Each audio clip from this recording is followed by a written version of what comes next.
welcome to another version of the Rebel Road. And this is a path that we are taking inside everything that we are seeing on the outside.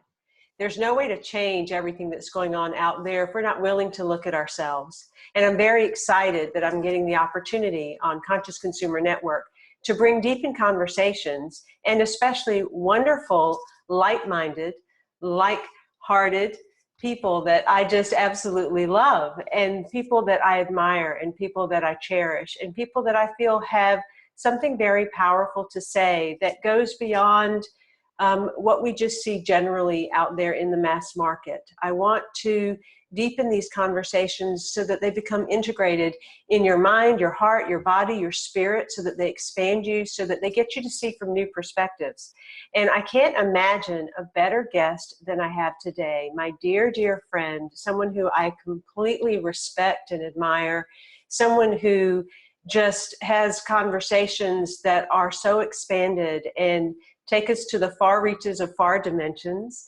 He is known as an American monk. He has written several books. He is a coach, a counselor, just doing amazing things on the planet. And every time I speak with him, I know that I'm hearing truth. And I know that you will feel that as well as you hear the words come out of his mouth, as you feel his heart expand out from his chest into yours. So I'd like to introduce Stephen Hairfield. His website is hairfield.com.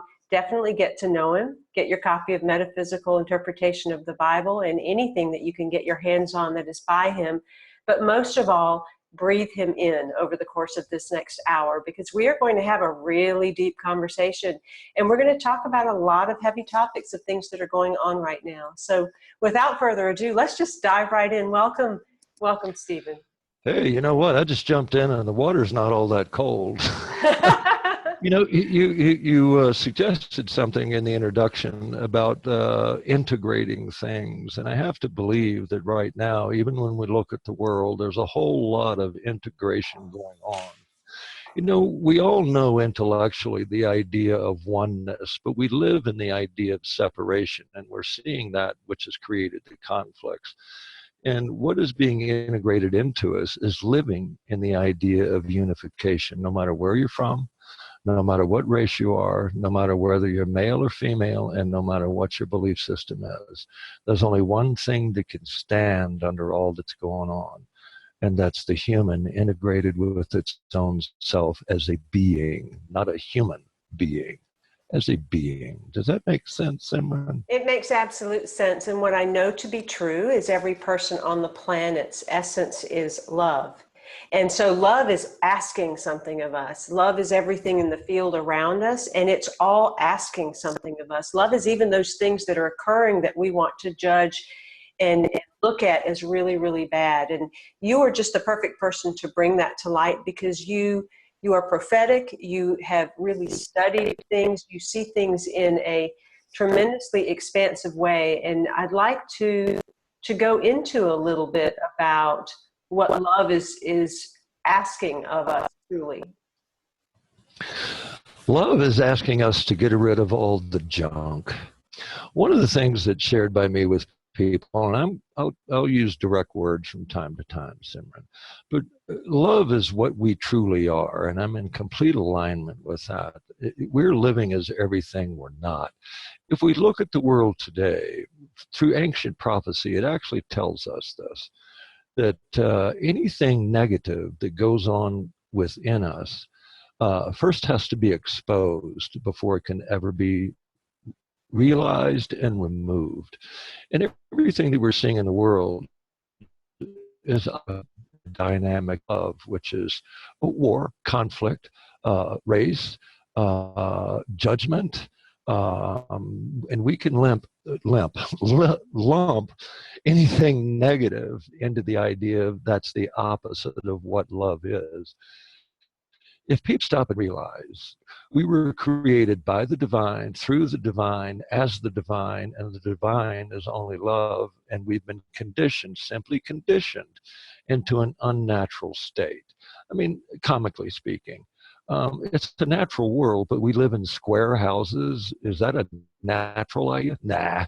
And it's just an analogy of something. So what we're doing is we're being exposed to everything we have become so that we can literally see who we are. And that quite hasn't happened yet. Well, and I think that what you're also saying is we've been put into this place of not really recognizing our truth. And so it's appearing outside of us. I talk a lot about signs and symbols. I think you do too. And that Indeed. everything is a symbology and a mythology that is playing itself out through us. And one thing that I have realized, it may trigger a lot of people to say this, but we as a species are naturally negative. We really are. We wouldn't need self-help. We wouldn't need affirmations. We wouldn't need all those things and cling to those things if they were already embedded within us. And I feel like there has to be an awareness that that natural negativeness is there. It's not our truth, but it's there, and it is what is out picturing outside of us to try to get us to realize it. I said, would you like to get in some deeper water? Oh, let's dive in deep. All right. That's where I want to take them. And there are no sharks in this water. In the idea of living, thought, emotion, creation, the entire universe, you can only find one of two charges, Simran. And they are a positive charge and a negative charge, just like the poles of a battery. Feminine, matriarchal energy, that's the negative polarity, not as a bad thing. It's just a negative pole, just like the poles of a battery. Patriarchal is that positive charge. You say that we're naturally inclined towards negativity. I can see where you're coming from with that. But we don't understand these charges. And because we don't understand those charges, we have the propensity to look at negative first.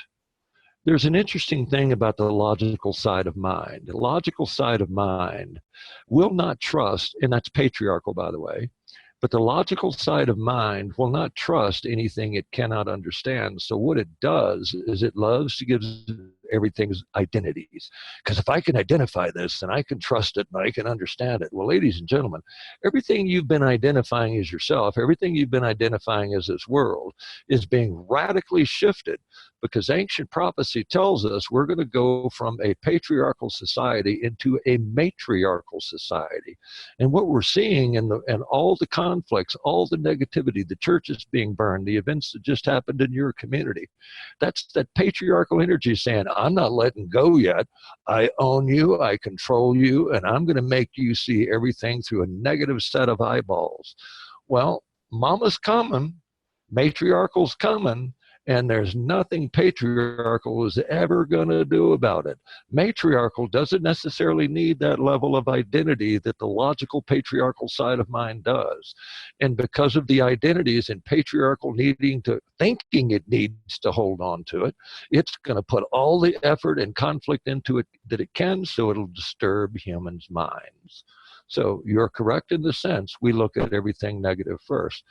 One of the things that's shared by me with many people is we think we're flawed. We think, I mean, how often, Simran, have you heard that it's not a perfect world and we aren't perfect people? How often have you heard that? Oh, sure, of course. None of it. Who is perfect? Yes. Okay, but let me That's ask the everybody. statement that said. Okay, let me ask everybody something. That's kind of like saying this thing we call God made a mistake. And isn't God the idea, the epitome of perfection? And if it is, it made a mistake? Excuse me. Well, and I think that's the issue, because we're looking at that question, that statement from this human mind, our own identities, our own filters. The same way when I said we are naturally negative, most people probably heard that as she's saying we're all bad. And the fact of the matter is negative and positive are not good or bad. They are charges. And if we are naturally negative, it means we are naturally drawn to what the feminine has offered, because this feminine has been suppressed. All of this supposed tragedy that is taking place, if we think about the Divine Mother, if we think about what the earth has been waiting and looking for, it's been waiting for its lost children. And who are we but those lost children? Think about the grief, the pain, the suffering that the mother, having lost her children, must feel. And so I totally get what you're saying, and that this patriarchal stance of friction and constriction that is taking place back and forth is a necessary unfolding for that maternal negative side of us to come up and be realized into the light, because both the light and the dark are valuable. I can. You were talking about the two forces of positive and negative, and we can see that in more places and that we can even conceive of. The symbol of yin and yang. What the medicine man said about the black wolf and the white wolf is you don't feed either. Once again, you have the middle path. And in the idea of Lucifer and God, it's the same thing. Do you know what the word Lucifer actually means? What does Lucifer mean? Luce in Latin means light. Lucifer together is bright, shining morning star. Now, how can that be evil? It can't be. And the whole idea there is we stand between those two forces. And if we vacillate to the dark side, we become negative. If we vacillate to the light side, in vacillation between the two, we become out of balance on one of those energetic dynamics. And in today's world, Simran, those energetic dynamics are constantly shifting. And it's affecting the way human beings think. I asked you before we went on the air, how does three-dimensional thought work in a fourth or fifth dimensional reality? Well, It that won't. can't. No, it can't. No, it won't. So thought turns into pure awareness, which is the blend of matriarchal and patriarchal energetics working in union as opposed to in conflict. And right now, when we look at the world, that includes Mother Nature, the natural world. It includes geology, and more importantly, the human, because people need to really consider something. We are the only living thing on this planet that has the ability to think. Not only that, but to also recognize what we're thinking, and that we can shift it and change it into any dynamic that we want. But because these two energies themselves, which people don't see or they don't consider or think about, it's those energies that are shifting, and what we're seeing being played out in the outer world is that shifting dynamic going on. Does that make sense? It does. Now, there's a lot of discussion where people want to say this is all the masculine energy and we need to dive deeply into the feminine energy, and it's all about the divine feminine now, and that's the direction that we need to go with what's out picturing here. And you're saying that this is the polarity of forces that is, we are kind of vacillating between. Yep. Is it that we are to go completely into the feminine? Or, and I want to get people to stop judging that the masculine is wrong, because otherwise we're going to end up at the other end of the spectrum and we're going to have a whole different kind of issue. It's more about balance. Or is it really that we need to go to the other end of the spectrum to find that balance? Where do people need to be? Right inside their own bodies, not outside of them. No, because that's where it's all being registered. Look, I completely feel, I originally saw this maybe when I was about 10 years old, and it just went, it terrified me. I ran in the house and was attempting to explain it to my parents, and they thought I'd lost my marbles. Maybe I did, who knows. But what it did is it set my feet on a journey of studying ancient prophecy from the Egyptians, through the Oracle of Delphi, through the Maya, through the Hopi, which I totally love their traditions. They all say we're going to go through this shift. So you're asking me, I'm going to go in this direction for a short period. What's the purpose of reincarnation? That's so we can learn to balance out these two energies. Well, patriarchal has become dominant, so we didn't do it. All right, so now we've got to go, and this cycle happens roughly every 25,000 years, no question. There's enough evidence out there to prove it. So what's going to happen is we're going to shift from pure patriarchal into matriarchal, and then we're going to adjust back.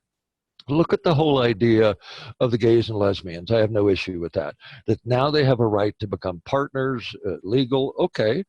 We're seeing that shift in those ideas that is going on right now.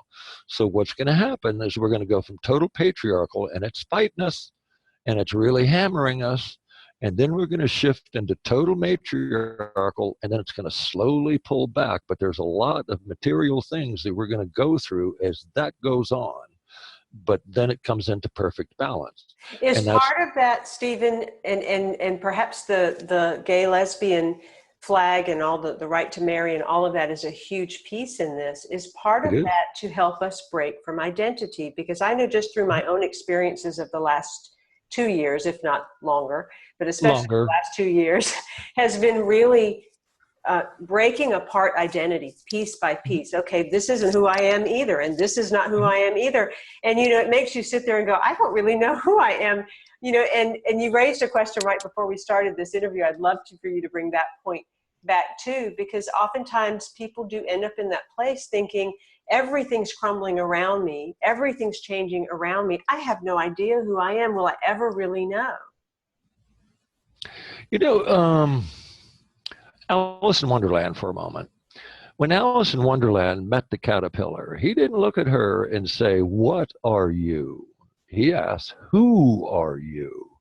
And that question, everybody is asking themselves. The biggest dilemma in the logical mind is the establishment of identities. Because if you recall, one of the things that was shared with you is the logical mind will not trust anything that it doesn't understand. The way it thinks it understands it is by giving it an identity. You're a female, therefore I can trust that you are a female. Okay, so what? What I'm overlooking is you're a being. Now, because I look at you as a female, that can do all sorts of things to a male. But if I look at you as a being, it does nothing. A being has no identity. And every identity that every human being, and I'm going to use the term loosely, every identity that a human being has established up to this point in time, it is being destroyed. When I first became a monk, for the first 3+ years, they did everything they could to annihilate every belief and identity that I had. And I mean that literally. Wow. And there I'm standing going, finally going, who am I really? And then internally, things begin to show themselves. So the thing that's being released, and by the way, just so you know, identity and the need of identification is patriarchal. Violence is patriarchal. It is. It's aggression, and we are aggressive with ourselves. So every person that is having their identities being rattled, I say good for you, because at least you're recognizing it. At least you're realizing there might be more to you than this identity. The greatest limiting factor of a divine creature is the identification of everything other than that. That is huge, and I want people to really get what the word identity is, because it is id and entity. And when we think about an entity is an attachment. It is literally an attachment. Some people say a possession. Some people say it's an apparition. It's an entity. And id is part of the ego. It is actually the bridging part of the three parts of the ego. And so identity is just being possessed by our own beliefs, patterns, thoughts of what we believe we are, but it's not the truth. What you say is we are beings. And when we can move out of those identities that you're talking about, then we become beings. So all that violence that we see, ISIS, any of the things that are happening with women, any of the things that are happening with children, any way that we are desecrating the planet, all of that violence, you say, is patriarchal. Yes. Is that to illustrate to us the identities that we have taken on that are the same? Because in the end, there's no one here but us. We have to take it all back inside and really look at where we're carrying it. So talk a little bit about some of these actual life occurrences that are taking place supposedly outside of us, and what they mean according to those prophecies, and what they mean according to our evolution from third to fifth dimension. Wow. That's going to take a little bit of doing. So hang on to your seat, so to speak. You know, when you look at the ancient prophecy, when I was doing it, Simran, I was looking for common threads predominantly. And there's so many common threads that are located all over the world. Here's one. The Egyptians say that we will see different constellations in the night sky. Wait a minute. What do you mean by that? Okay. Edgar Cayce, who's also known as the Sleeping Prophet, was asked one day why he moved to Virginia Beach. Here's what he said: because it's going to become subtropical. Now, you live in South Carolina. You're going to be subtropical, ma'am. if all the prophecies are correct. When we look at the idea of polarity shifts, I'm going to be as succinct as I can about this. When we look at the idea of polarity shifts, and then there's the theory of pole shifts. Well, that's not a theory, because geology and geophysics has proven that at a minimum, the poles have moved at a minimum of 171 times. Mm. Okay. I took stick pins one day and literally just kind of randomly stuck them all over the globe. I can see why they think there was a global ice age. I'm going to sit here and say, no, there wasn't. It's just poles sitting in different places. All right. Now we have to understand that if the Earth is going to shift its axis, and there's something that we have forgotten, that years ago there was a huge earthquake which created tsunamis that hit Thailand. You remember that? What a lot of people have forgotten is that that actually shifted the Earth's axis by 4 inches. Now, 4 inches in the spectrum of distance doesn't sound like a whole lot, but when you look at weather dynamics, it can mean quite a bit. So when they say global warming, baloney. When they say climate change, yeah, that's because the whole beautiful thing we call Gaia, or Earth, is changing. She's evolving. And this is about an evolutional leap in human consciousness. So when you ask about all the violence, this stuff has to be brought to the fore. I'm wondering when the feminine idea of life doesn't take on these idiots that are killing children, school children, because they're girls going to school and they don't belong in school. When their own wives start going, hey, dude, what are you doing? Then everybody's going to have to start rethinking. And besides, what has conflict ever resolved in our reality other than nothing? Exactly. And it's getting more and more and more to where it is absolutely not working. Now, I'm going to say this from a prophetic point of view. We're going to see an uptick in violence. And I mean, sincerely, we're going to see that. But if it does, you're going to see a smile on my face. And the reason is because that's its patriarchal energetic dynamics' last effort to hang on to what doesn't belong to it. And once that happens, all of us are going to say, wait a minute. And once we step into that, you see, I mentioned something earlier, I believe, that when we see the weather dynamics that we're seeing today, think back about something. Earthquakes. I remember them all being, around six something, but today, 8s, 9s, and 10s. Right, I mean, right. whoa, those all defy our comprehension. When we look at weather dynamics, look at the winter we just had last year, this past winter. Nobody's ever seen that. Exactly. Yes. It's Okay. huge. Defying our comprehension. But the beauty of it is every time our comprehension is defied, even in all of these conflicts, our comprehension is being defied. We understand greater dynamics. We understand that we're not ultimately such a finite being.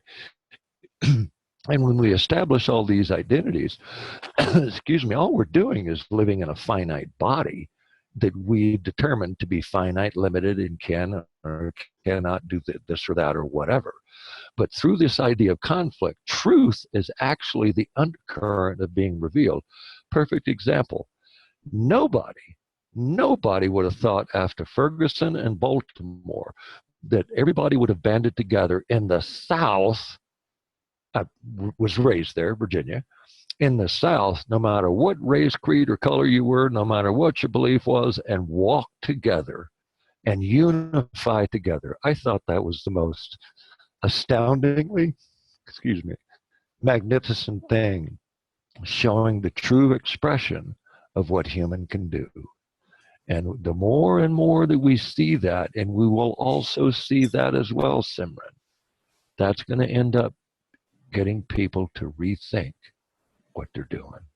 Well, and I think it's looking at these situations, because it's easy to turn around and say, there's hate and this is about race. And there are a lot of issues here coming to the fore. There are things that are being raised up because there's There's seeds in the ground that have been sitting there denied and covered that have grown over time that need to be dealt with and approached. But then again, if everything really is good, if everything is really just a balancing of forces, then that means every piece that plays a part has had a purpose, a divine purpose. So even the person that is the killer, the act may not have been something that we wanted to see, but look, as you said, how that brought people together. And now the next step, and I look at the symbols that are showing up, the next step is the KKK wants to do rallies in the State House of South Carolina, and that's causing some uproar. But again, look at the symbolism. Here we have the darkness, we have the patriarchal, we have that aggression, and yet they're wearing white outfits, which is the symbol of the light. And so are we focusing on the darkness and their action and what that is and letting that stir up more darkness and action inside of us? Or are we focusing on, wait a minute, there's light here. How can I be inspired to be the light? How can I serve? How can I open to compassion? Because we cannot solve problems at the level they were created. We have to learn to solve problems at a different level and then be inspired to take action towards those issues. I hear you, but my eyes and mind don't see problems. What it sees is lessons. And I agree with you, but the average watcher of this program or in the world reading the newspaper, what they see are, quote, called problems. So how do we, can you illustrate or assist in helping them see the problem as a lesson and also seeing the problem perhaps as a solution? Well, the problem is always the solution. One of the most often asked questions I get, Simran, is who am I and why am I here? Well, the answer is in the question. You are here to know who you are. And the only way we can do that, and notice the who, not the what. We've been conditioned to operate in the what. Let me see if I can give you kind of an off-the-wall analogy. Let's say you're going to make a soup, and you put your bones in the water, and they start boiling. And then all the fat comes to the surface. You skim the fat off, and you keep skimming that off until what you have is pure broth with no junk in it. What we're seeing is all of humanity being boiled, so all the junk comes to the surface so that we can see it, so that it can be removed. And as long as we operate from that aspect, and by the way, I'm a combat veteran. I was in Southeast Asia, Vietnam. So I know what war is about up front and close and personal. And I know from those experiences, and then go figure, and then become a monk a few years later. So wow. There was the light and the dark again, but inside my own life. All right.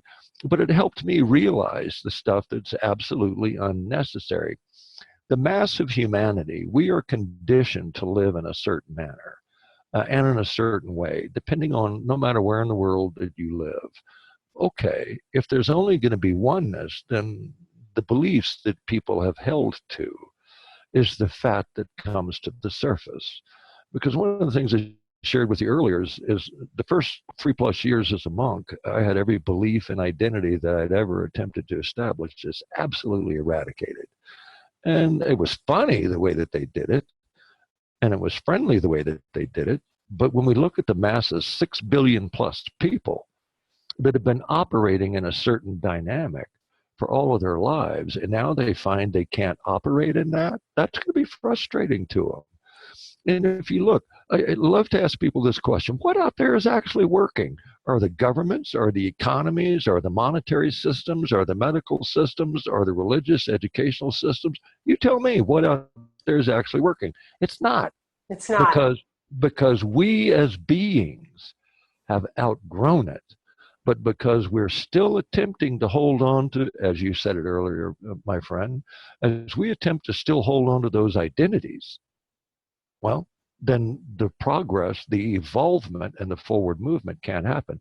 We humans, fortunately or unfortunately, we don't learn anything when we're enjoying ourselves. When we learn the most, and you know this, when we learn the most is when all of a sudden it's not any fun, because it has our attention. So life is becoming, in a sense, not so much fun. But that brings something to mind of a Hopi prophecy. And what that Hopi prophecy says is this, that all people of all races and colors and creeds are going to come together, and they will be known as the keepers of the earth. And the rainbow warrior rises once again. And ancient, I don't remember who actually, I'm going to say Oriental. What it says is the yellow race will rule. Really? People think it's the Oriental. No, it's not.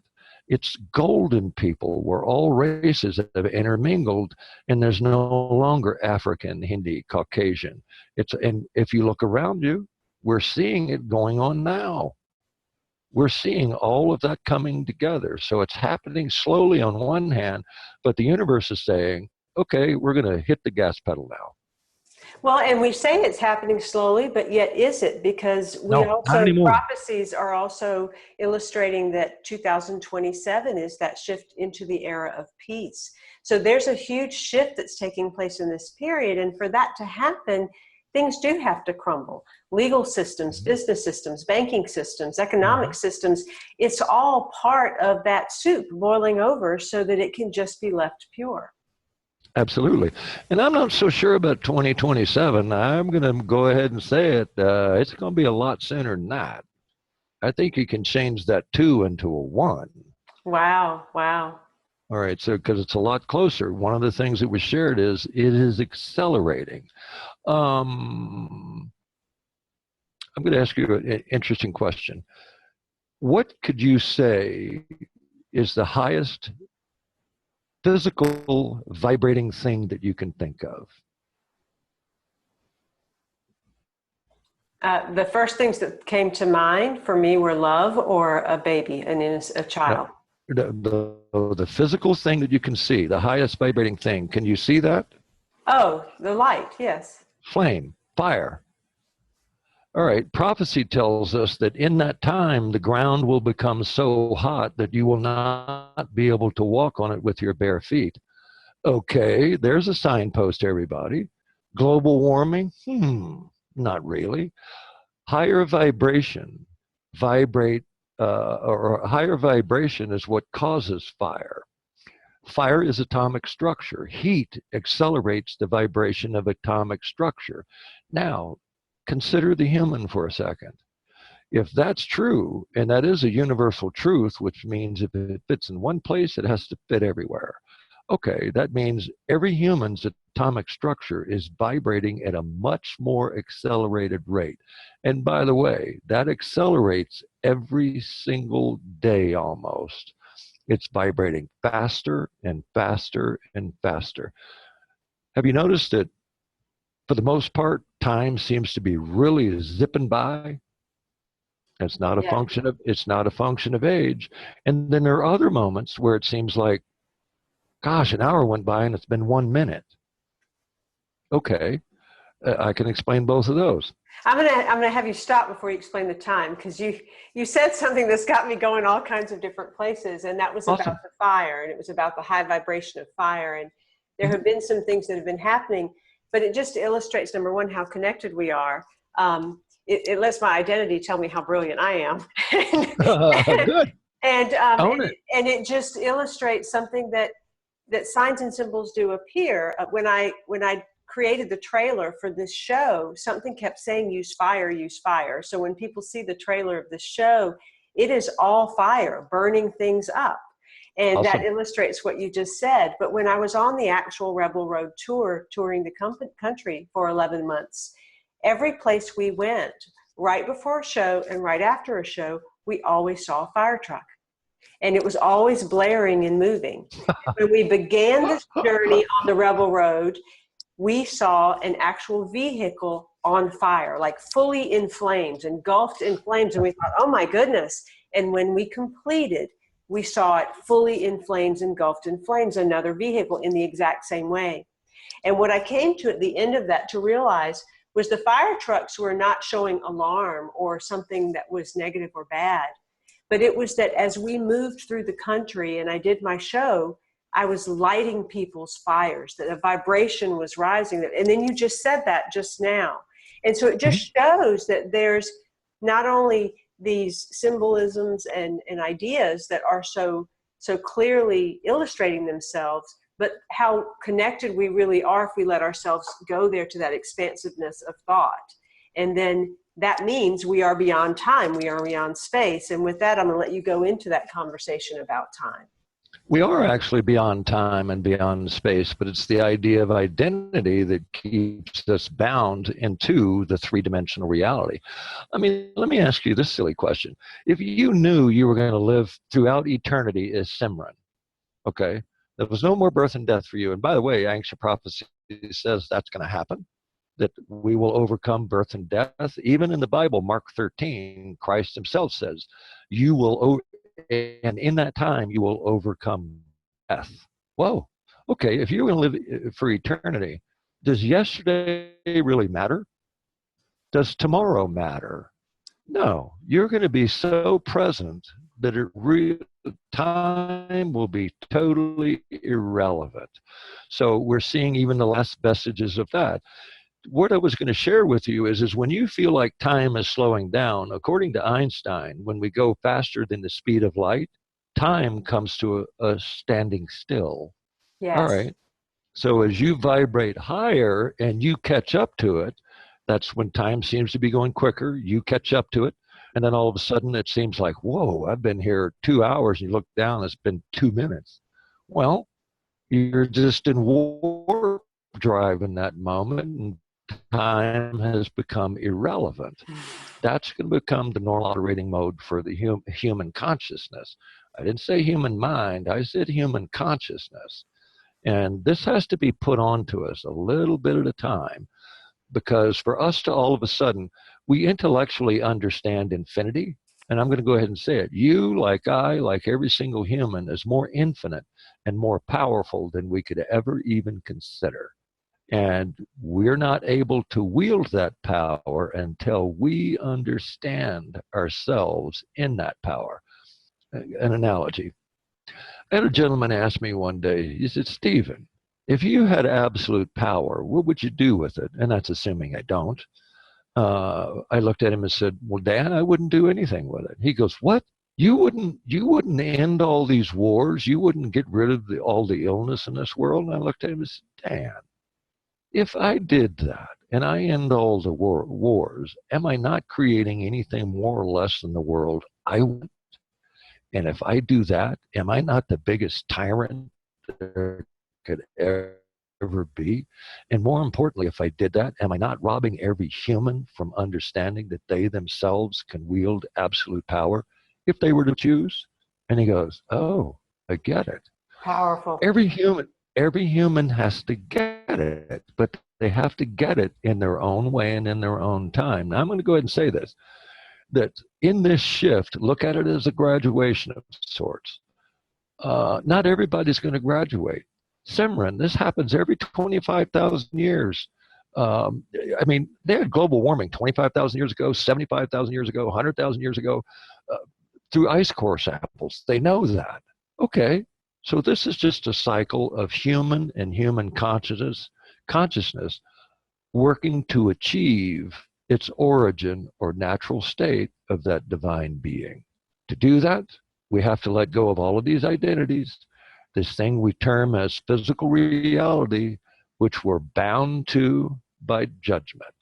When I look at something like ISIS, I actually smile because I know they're doing their job, but not the job that they think. They're doing a job for the universe. Even if you look at the events in Charleston, isn't it interesting? A crazed human being, judgment intended, killing 9 very peaceful people. Isn't that dark energy and light energy interacting, which patriarchal dominated once again? Of course. Well, and I also think it sends several messages, and there have been other issues that have illustrated this. And part of that is it's our youth. What are we portraying to our youth? Where's the world going if we're looking at it with our youth, what the actions that our youth are taking? If I can go back to something that you said, you were talking about presence. And isn't it true that it is crisis, it is health, it is those types of issues that bring us to the greatest point of presence? I certainly know that. I know that just my experience over this past year was such a personal crisis in my life that it has really brought me to a place of utmost presence like I've never had in my life before. And if that's the ultimate place that we are to be, so that we can be so present to where we are, who we are, then we can discover that we are that being rather than just the human body, the past, the future, what we can attain, what we can achieve, what can we build. It's not about any of that. It's about the recognition, and the remembrance. Yes, it's about the recognition of your true nature, the recognition of your true nature. If people thought about it, really, conflict is just a physical way of attempting to find balance, but balance with the outer world, which is what we are, instead of balance with the inner world. And we all have to remember, too, that the mass of humanity is still made up of individuals. But see, if everybody did what you did, or even what myself has been able to accomplish, when we go through conflict, you used it as a tool to grow and expand and to reaffirm what you know, what you're doing, and where you're going. Too many people want to get ensconced and involved in that conflict, especially internally. Especially internally. We had a pause, so I paused. It's interesting where the pauses are happening. Indeed, but to me, see, I was taught a long time ago to look objectively at everything. It's not a good thing, it's not a bad thing. And I live in the realm that there's no such thing as a coincidence. Because of that, it allows a person to see the truth of what's actually unfolding. Yes. You could literally say, Simran, that right now we're seeing human consciousness in human form in a process of birth. We're being birthed. And what we're seeing in the world is the pains of birth. And I know you can understand that because you have a couple of wonderful sons. And I said that yesterday. I said that yesterday to someone, that we are in a process of birth, and everything that we're seeing are the contractions.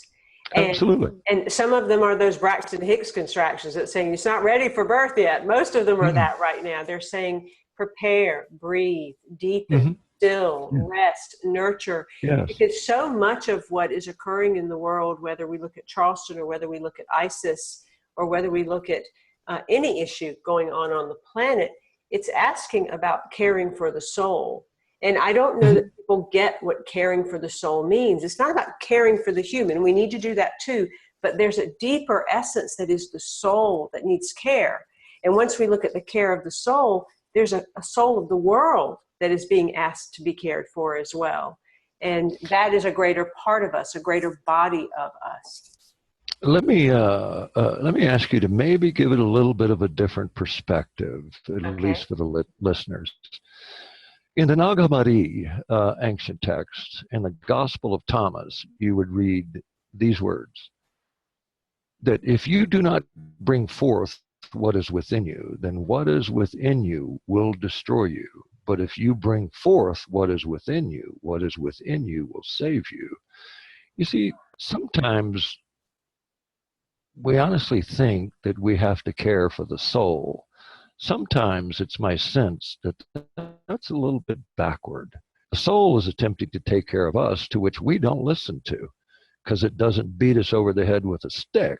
It just says, I wouldn't do that. And we go ahead and do it. And then it goes, see, now you know why it was suggested that you don't do that. The soul itself is eternal, and it's about us unifying with it. And by the way, when this shift is all said and done, that unification is going to be done.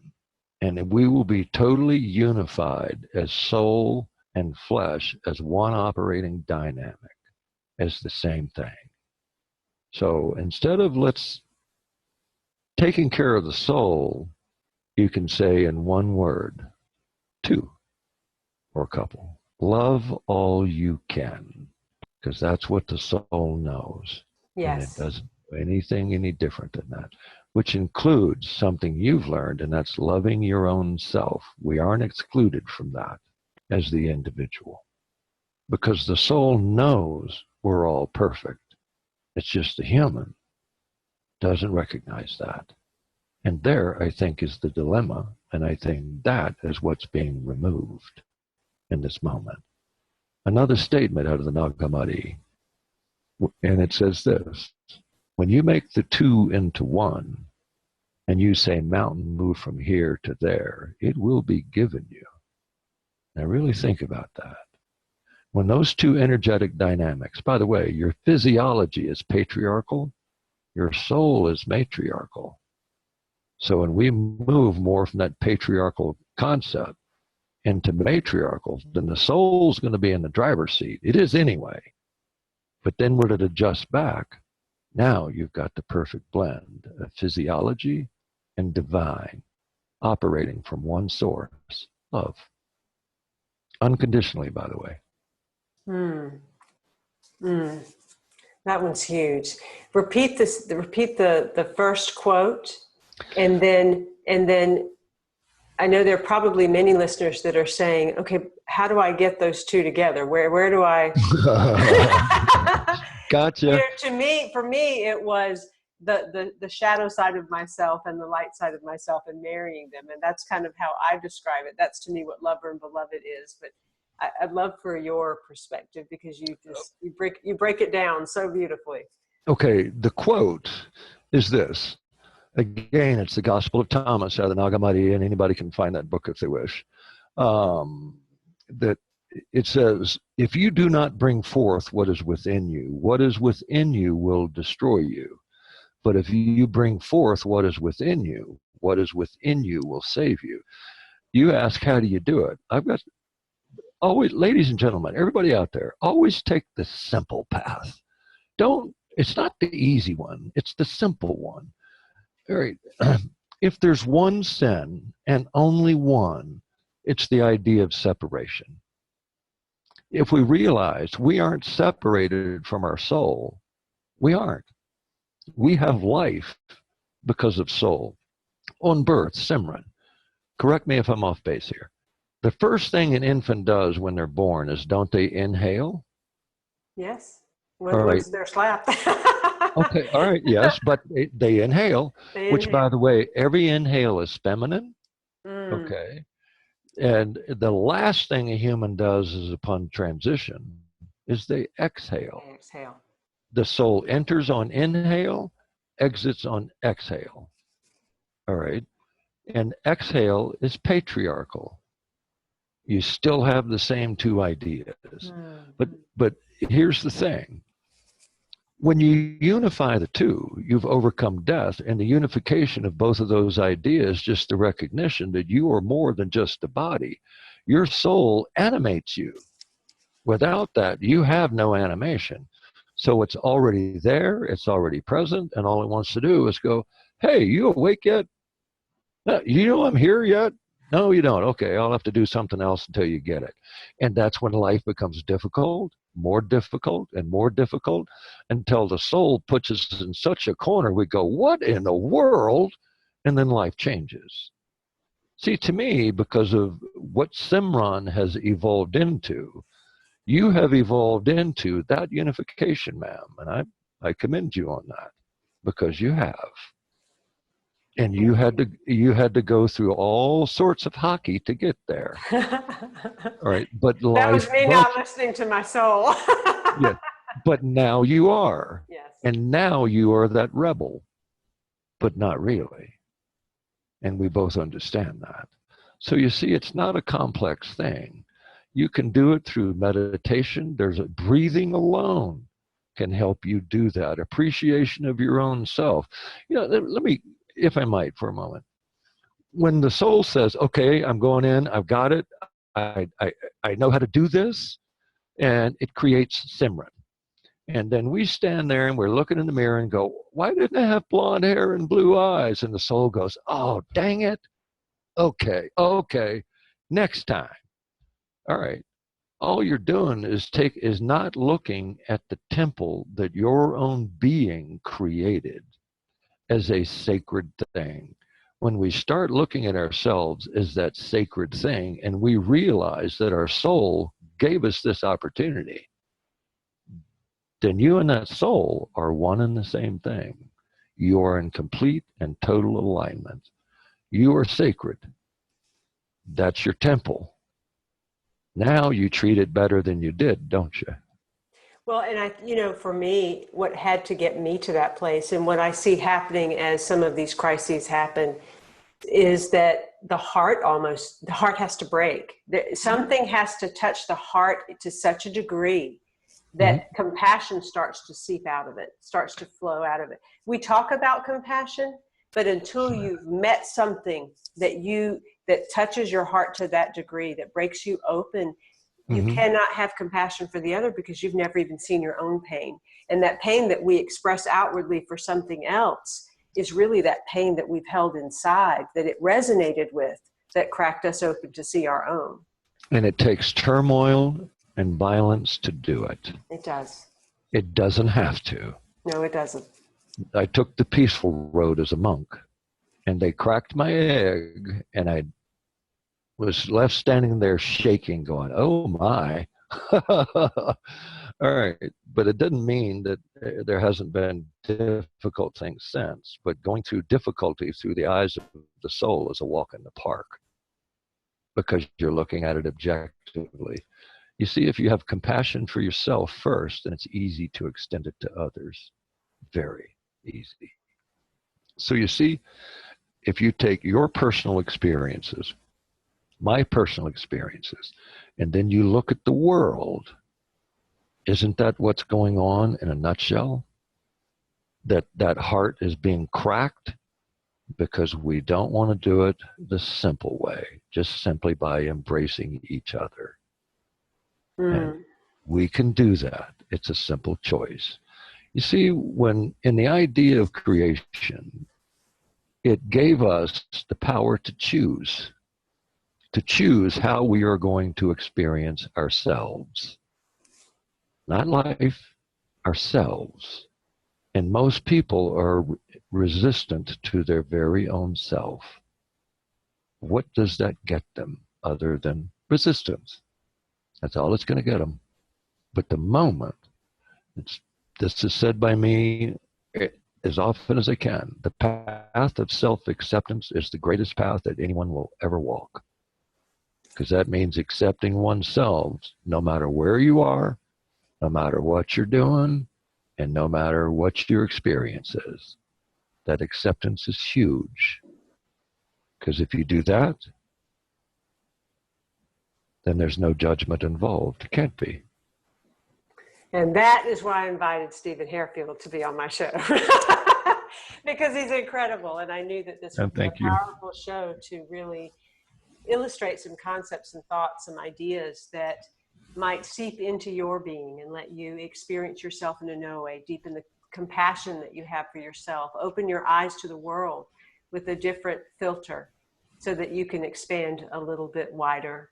Thank you, Stephen, for being on the Rebel Road with me, for being my friend, for being an incredible teacher and mentor for so many, for your works in the world, for the metaphysical interpretation of the Bible. You can find his information at hairfield.com, and I urge you to look him up there and connect with him on Facebook or your social media outlet that you use. The truth is, suffering is a gift. Buddha said that. Life is suffering, and suffering is the gift that we are given. The choice is compassion. The choice is love. The choice is forgiveness. So we are here to embrace what is so that we discover the choices we have to remember who we are.